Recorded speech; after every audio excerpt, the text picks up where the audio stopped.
चला तर आज मस्तपैकी सोयाबीनची झणझणीत अशी रस्सा भाजी बनवूया। त्यासाठी सोयाबीन घेतले, गरम पाण्यामध्ये 15 मिनिटं भिजू घालायचे आहे। आता इकडे 2 कांदे घ्यायचे, कांदेसुद्धा कट करून घ्यायचे।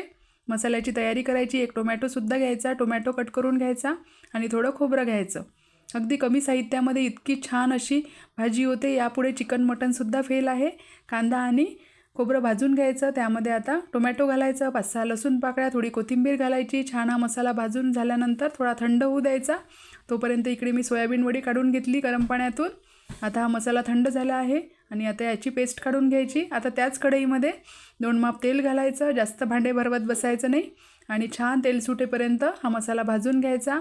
तिखट, हळद, धने पावडर, गरम मसाला, चवीपुरतं मीठ घालायचं आणि आता ह्या चांगल्या पिळून सोयाबीनची वडी या मसाल्यामध्ये घालायची। छान असं परतवून घ्यायचं तेल सुटेपर्यंत आणि अगदी मोजकं पाणी घालायचं, यामुळे टेस्ट खूप छान येते। बघा किती छान अशी तर्री आलेली आहे। चला तर मग सोयाबीन वडी आपली तयार आहे। Like, share and subscribe.